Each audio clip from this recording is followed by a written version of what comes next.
Malalim na ang gabi nang sumakay si Lito sa huling tren pa uwi. Sa bawat pagdaan ng ilaw sa labas, naiilawan ang bakanteng tren. Maliban sa isang upuan sa dulo, laging may aninong nakaupo roon.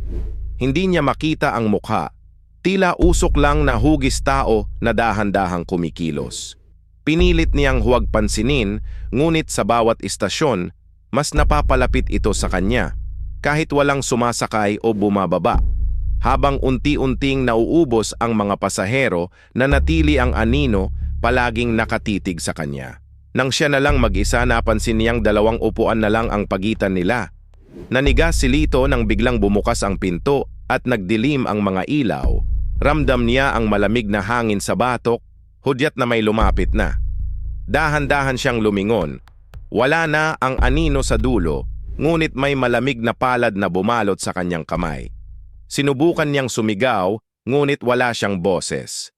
Narinig niya ang bulong na parang galing sa ilalim ng lupa. Oras mo na! Nang bumalik ang ilaw, wala na si Lito.